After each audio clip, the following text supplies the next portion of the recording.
Product not yet rated.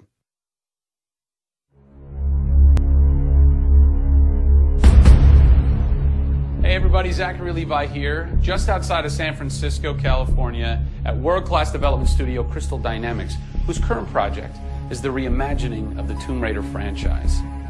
From now until the game launches, we're going to be hopping around the globe, bringing you exclusive first looks at some of the key ingredients that are shaping and creating this world. First stop, Digital Domain, Los Angeles, California, to meet one of the most crucial pieces of the Tomb Raider puzzle, Lara Croft herself.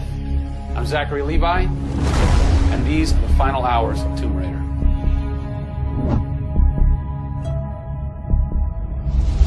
Digital Domain. This is where they do a lot of mocap for big Hollywood films and video games like Tomb Raider. And today, we are going to meet the new Lara Croft, who is around here somewhere. Teaser! And this is where the magic happens. I think that might be the new Lara Croft. That's the new Lara Croft.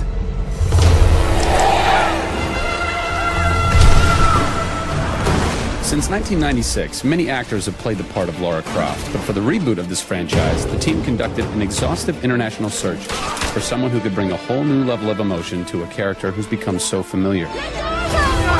In late 2010, a young English-born actress was chosen to become one of the most recognizable characters in video games. My name is Camilla Luddington. I'm a British actress living in Los Angeles. I am the voice and character of Lara Croft, the British heroine. When I was first approached for it, I really felt overwhelmed at the honor of playing an icon like Lara Croft. I think I screamed in my car, actually, when I heard that I got the role. Lara Croft, one of the most iconic female characters in all of gaming. This is really her origin story, how Lara became the super badass that she is in later years. She is just a young, naive, perhaps 21-year-old who has a thirst for adventure. We're used to seeing Lara Croft as just the cold-hearted, almost killer, and she's a badass and everything, but I think in this, you see her struggle. You can do this, Lara. Please come and get me. When we went through the process of looking for actresses the world over, I mean, this was Europe, this was LA, we had hundreds and hundreds of actresses that were whittled down, and we ended up with Camilla. She had sort of that rawness that we wanted. Somebody who not only wanted the part, but was willing to push her character into that emotional area that we wanted.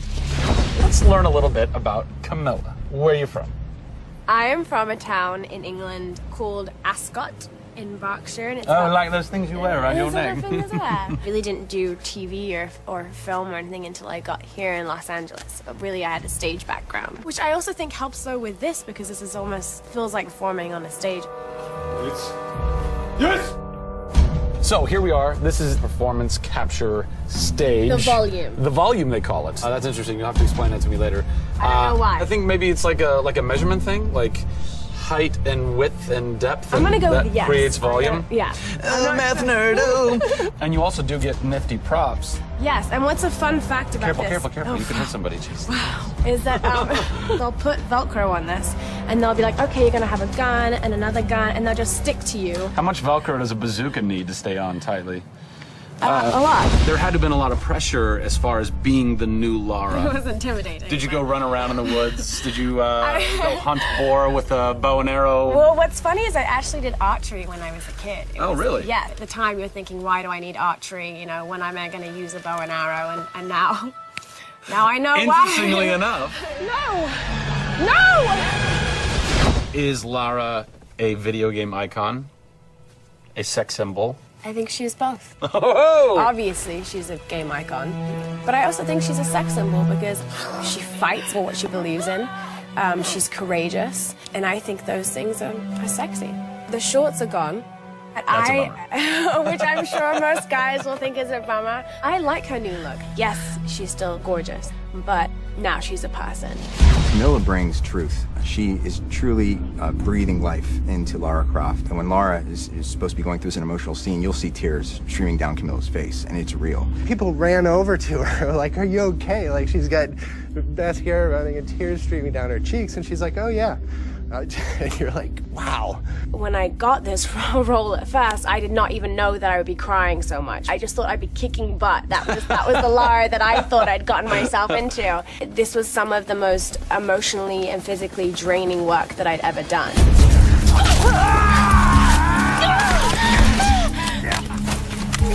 This is the very first time I get to see this.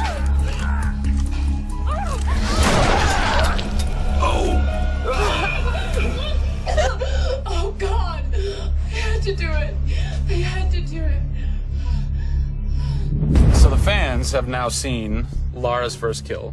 What was that moment for you like? Intense, for sure. Probably one of the hardest things to film. She has to fight for her life. It's fascinating how she reacts to that. You know, she doesn't just walk away from that first kill. It really gets to her, and you see her become Lara Croft. Camilla Luddington is our new Lara Croft. Strong, spunky, gorgeous, brave. How did she get so brave? Excellent question. We're going to cover that in our next installment when we sit down with the writers who crafted the origin story of Lara Croft. Don't miss it.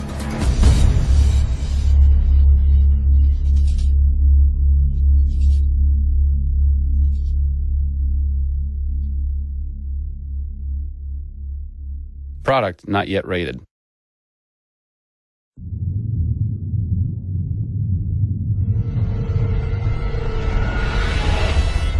Hey everybody, Zachary Levi here in downtown San Diego at Comic-Con, more specifically at Nerd HQ, which is the epicenter of all things Tomb Raider.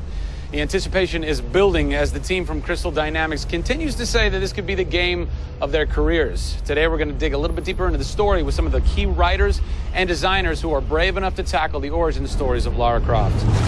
These are the final hours of Tomb Raider.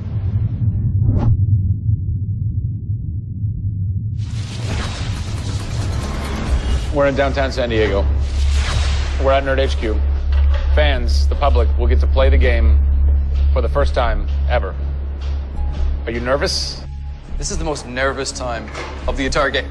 This is huge for us. This is the first time we're giving anybody the opportunity to put their hands on the game. It's not finished yet. It's hard to send it out into the world like that. It's a little young, it's a little fresh. When you put it in the public's hands, you're getting a very raw, unfiltered, like, hey, this is what we love and this is what we don't. You'll start to read about it now. You'll start to see it online. You'll start to get people's perspectives. We're making sure that we make it the best thing that we can for the fans, and these are the fans. Why make an origin story? You could just kind of continue with the Lara Croft Tomb Raider saga, but you didn't. Why? We didn't start with the idea of doing an origin story, actually. We started with the idea of doing something fresh. There haven't been very many games that have the opportunity to go back and tell the true origin story. There is very few games like this. In the history of the Tomb Raider franchise, there has not been a female lead writer until now, Brianna Pratchett. For me, I didn't think of it like we needed a female writer to do that. Brianna just nailed it. Brianna Pratchett. Yep. Does it take a woman to know a woman?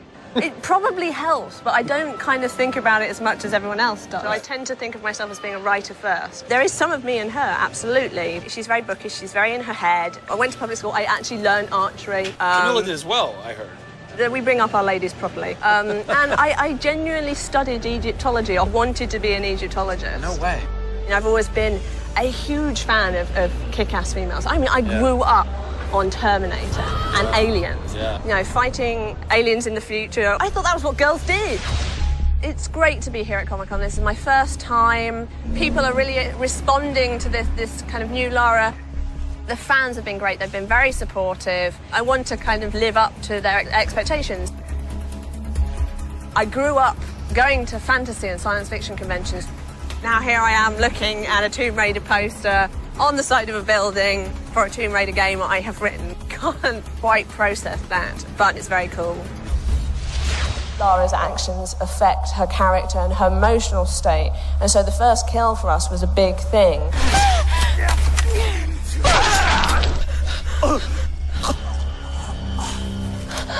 It's not comfortable to watch, and it shouldn't be.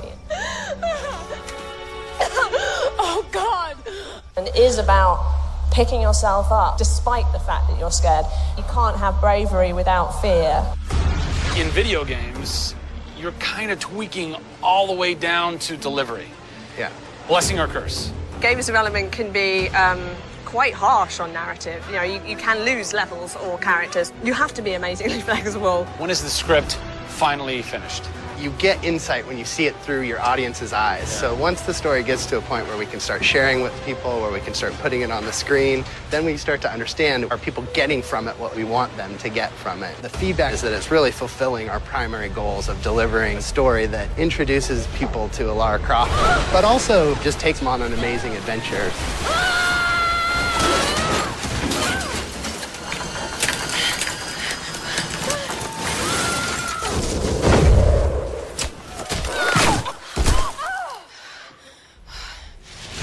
John Stafford, you're kind of the dialogue typist, word monkey. The words that you've been speaking for so long. Yes. Are from this everything man. that I've been through that's been extremely emotionally draining and painful, I have him to blame for. So we'll have words later about it. What were the challenges stepping into the heart and mind of a character like Lara Croft, who we've known for quite some time? Yes. Players' expectation is... You want to just jump right in, guns blazing? Controller, I'm awesome. I'm awesome. We want that. That's what video games basically allow gamers right? to feel. I am awesome. Challenge for me is to show her vulnerable. We're shipwrecked on an island inside the Dragon's Triangle. Still have a very playable game, but also show real emotional character. It's very difficult to do that in game. Please come and get me. You can do this, Lara. When you have really extreme circumstances, you have really extreme emotions. What the hell? Get high from me, outsider! It's all about her survival. She's basically willing to do whatever it takes. There's people trying to kill you. You know, things are really extreme. Listen, I'm gonna get you out of there. I promise. I promise. I didn't want any lines to sound gamey. There was a good collaboration of making sure that really that didn't happen. That's very difficult writing, you know. How do you write a line that isn't just like, I should go there? Yeah. You know? You know, I mean, that's... I bet there's something hidden in that crate. I want you to love this game in a way that really feels like the first time you played it, but do it in a way that people have never seen before. For me, it's crazy not to look at this as an opportunity to really start that dialogue. This is the game of our careers. This truly is the first time to sort of say, okay, this is it. Well, now that we know a bit more about what it takes to reimagine an icon from the ground up, we're headed east to go behind the sounds of Lara's journey. A journey that is heightened and shaped by cinematic score and sound design. I hope to see you on the next episode when we talk to who's behind what we're hearing in Tomb Raider.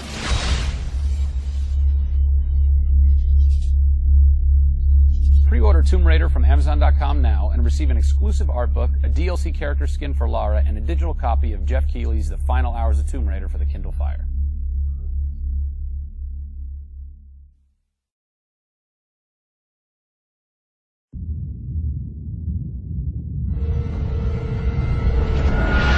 Hey everybody, Zachary Levi here in the heart of London's famous West End. Behind me is BAFTA, the British Academy for Film and Television Arts. Why are we here? Excellent question. For starters, Tomb Raider, the series, has garnered a lot of love and accolade from BAFTA over the years. Some of the key players on Crystal's dev team are BAFTA LA members. And to top it all off, legendary video game composer Jason Graves is a BAFTA winner. We're going to catch up with him in just a bit, but first, a little trip to Raleigh, North Carolina, where we go behind the scenes at Jason's recording studio. These are the final hours of Tomb Raider.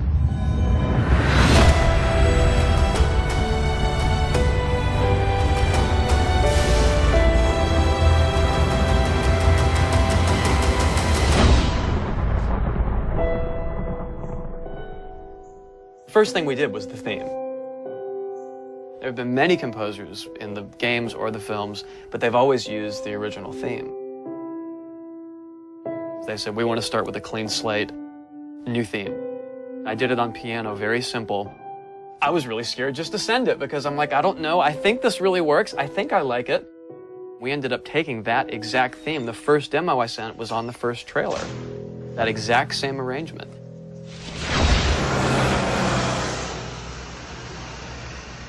So, Jason, currently you're working on this reimagining of Tomb Raider. When you're taking on a new project, what are the things that attract you to that project?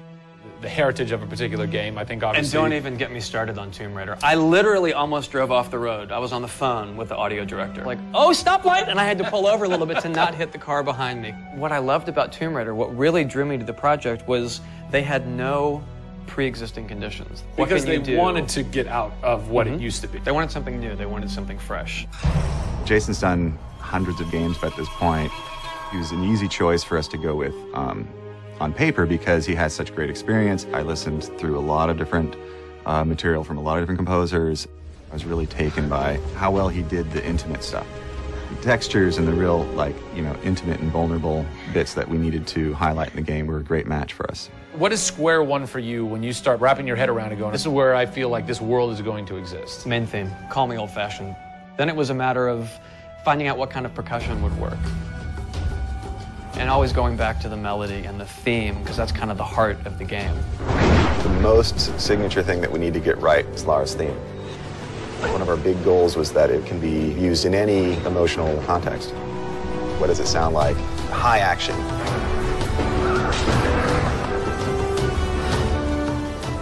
What does it sound like when she's in pain?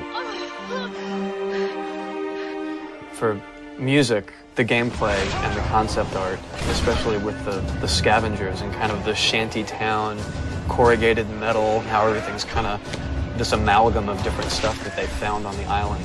Like, that's what I want the music to sound like. The bad guys are playing the music now. Alex said something like, it'd be really cool to have something, you know, chains on a metal board or like you're banging a metal fence. 2 weeks later, Jason calls me up and he's like, so, this guy who's like this sculptor who lives right around the corner from me, I was talking to him about the idea of creating an instrument. And I'm like, that sounds completely insane. We have to do that. Tackling the score to one of the most iconic franchises in the world brought a unique challenge. How best to capture the emotional timbre of the characters and island in music? People, I give you the instrument.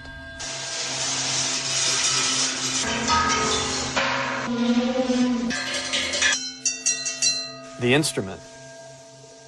I was going to let Matt determine the aesthetics. I was really only concerned about the sounds that the sculpture was going to make. Matt built this, which looks pretty much exactly like Laura's original homemade bow in the game. There's different timbres based on different materials. Metal, glass. It's a direct line from the plot, the characters, the story, the environment, straight to the sculpture. We always wanted the island to have that character in itself. Creating an instrument gave it this unique identity. It's like a voice. Yeah. The very beginning of the game is nothing but the instrument.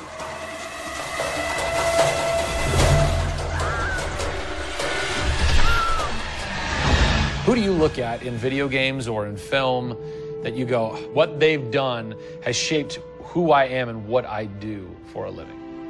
They're all dead, unfortunately. What? Yeah, I know. It's classical composers. All classical? Yeah, I'm kind of going directly back to the source. Yeah. Prokofiev's, Tchaikovsky.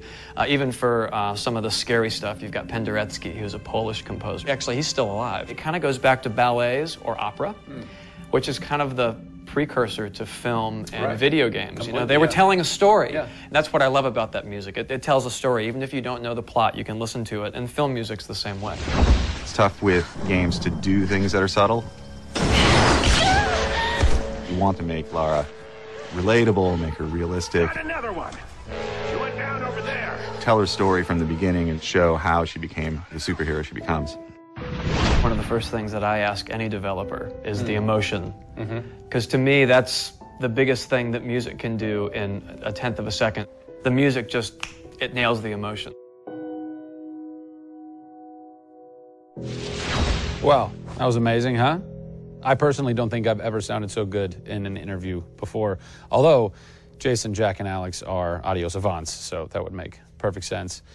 I cannot wait to jump into this game, not just for the amazing action, but the emotion and mood and tone that they're going to set with their incredible skill. Tune in next time for a special secret announcement that is going to change the way you play Tomb Raider forever. See you soon.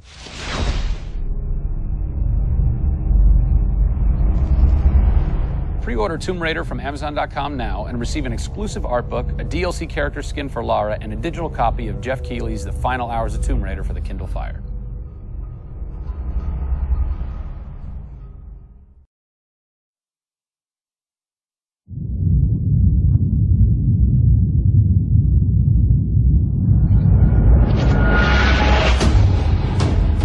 Hey everybody, Zachary Levi here. Over the last few months, we've brought you exclusive behind-the-scenes looks at the final hours of development of Tomb Raider. You've seen Camilla recording her last few lines, Rihanna musing her last few words, and Jason completing the last few notes of the score. As those key pieces lock into place, it's time to reveal one of the last portions of the game, and a team that's been shrouded in secrecy for 2 years. We're here in the beautiful and freezing Montreal, Canada, to bring you the final hours of Tomb Raider multiplayer edition. These are the final hours of Tomb Raider. Welcome to yet another world-class studio in the Square Enix portfolio, Eidos Montreal, home of the multi-award-winning game Deus Ex. Locked away in one of the far corners of the studio is a team of experienced, passionate professionals who have been specially brought together to create the first ever multiplayer component to the Tomb Raider universe. Let's meet the team behind the vision, direction, and decisions, and hopefully get a chance to play a few rounds. Here we are at Eidos Montreal. Before we get into why we're here, Carl, you now have an amazing stash, my friend. What is the impetus behind this? As a studio, we've been participating in Movember. A good friend of mine, JJ Owens, works for Movember in LA. And we set up the gaming challenge, and we brought studios from all around the world together. And I think so far we've raised somewhere in the region of $140,000, $150,000. Well done. Been a big success, although my wife doesn't necessarily always approve. She hates it? Oh, my wife wakes up in the morning. She says that she hates it. She secretly loves it. What were some of the factors that led to a multiplayer facet to this new Tomb Raider? When we started developing sort of our vision for reimagining Tomb Raider, on paper, it was all about single player. And as we started to build that world out, we had the island, we had the Solari and the scavengers. We started to realize that we had this canvas. Great warring factions, great landscapes. Yeah, we had all these really awesome places where it was all about traversal and single player. When we started looking at that, we thought, wow, well, what about multiplayer? Part of the genesis of that was Lara Croft and the Guardian of Light that kind of cracked open a door to lead you guys into the multiplayer into here at Eidos Montreal. Guardian of Light was a downloadable, a smaller scale project, and that allowed us to sort of take the risks that we wouldn't necessarily take on a full-blown project. Guardian of Light was our Pixar short. It's the idea that whilst you're building your big project, you're always thinking about that next thing, but also allowed us to be able to start understanding co-oping and networking. It was a game that actually brought Tomb Raider fans together for one of the very first times. You hear them in their ear and they were having fun. And as a result of that, that led to us thinking about multiplayer. Hopefully our single-player experience we're delivering is a very sort of single-player, solitary, immersive type of experience. But at the same time, we believed tomb raiding together with friends would be fun. Tomb raiding, I think that's the first time I've ever heard that term. I like that. It's fun. You know, axe climbing and zip lining and the traversal that we get in there and the traps. For me, it was very sad to have that catch-22 of it would be great to do this in multiplayer, but we just can't split our resources like that. And that's how Eidos Montreal came about. We had staffed up our team to develop a single player. Everybody was gelling together really well, and it wasn't something that we wanted to just bolt on. We always said if we were going to do it, we're going to do it right. If you could have a fan play the multiplayer for the first time, what do you want them saying? For me, they're kind of different moods. It's not like I do one or the other. It's kind of like sometimes I turn down the lights and just play that single player experience. And other times I want to just jump in and have fun and start killing fools. Joe Curry, producer of multiplayer on Tomb Raider. It's the first time Tomb Raider has ever incorporated multiplayer. Yeah. And you're in charge of that. Yeah. What's running through your mind when you get that call? Well, first off, exciting. Right? I mean, we're all huge fans of Tomb Raider on the team. I mean, we grew up with Lara Croft.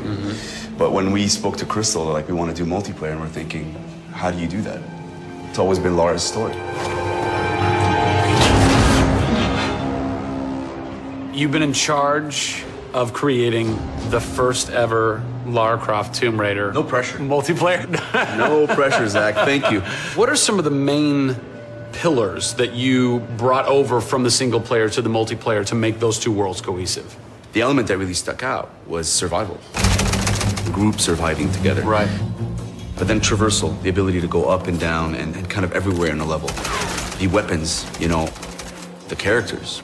What did you guys have to tweak in order to create an engaging multiplayer experience that wouldn't necessarily work with the pieces that were in play with the single-player experience?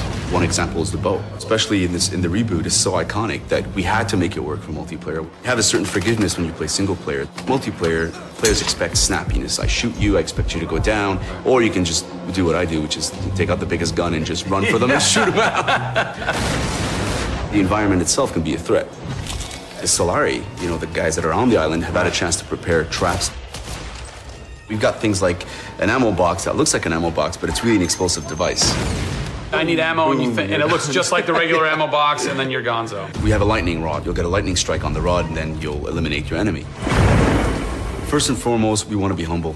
We want players to just have a really memorable experience. I had fun doing this. Do you remember when we set that trap? Moments that the players will come back to and talk about experiences that they've had for themselves, not necessarily the game offering them experiences. Absolutely. So, Joe, behind us we have the QA team, or the quality assurance team. They're a part of the development team. They can tell us what we need to fix and what's working and what's not. When do I get to game test? When do I get to get my hands on the game? Soon. We got a surprise for you first, though. So, when I was approached to host the final hours of Tomb Raider, essentially the biggest ask, not even ask, tell that I had was, I want to be in the game. I want to have a cameo, I want to have something. So guess what? Boom! Boom! Boom! I'm a playable character in the multiplayer Tomb Raider. How sick is that, Joe? You and your team are awesome. I can play with myself, virtually. Are we ready? Oh, that burns. You suck. Get those transmitters running. Radio transmitter activated. We're getting off this damn island? We send this thing. Beautiful. I would like to try and kick your butt as me in this map right now. Should we try it? All right. Bring it. Let's do it. It's happening right now.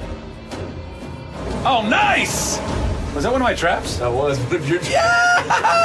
Yeah! These booby traps are really fun. I mean, they're really, really fun. Yeah! Don't worry about it. Just because you made the game and I beat him. As you can see from the people and passion here at Eidos Montreal, this isn't just some add-on. They're devoting themselves to making this an experience in keeping with the feeling of single player. Familiar, yet different. Coming up in the final 2 episodes of our series, we go back to the home of Lara Croft. They're taking Tomb Raider to the finish line, and we'll be there for it. Pre-order Tomb Raider from Amazon.com now and receive an exclusive art book, a DLC character skin for Lara, and a digital copy of Jeff Keighley's The Final Hours of Tomb Raider for the Kindle Fire.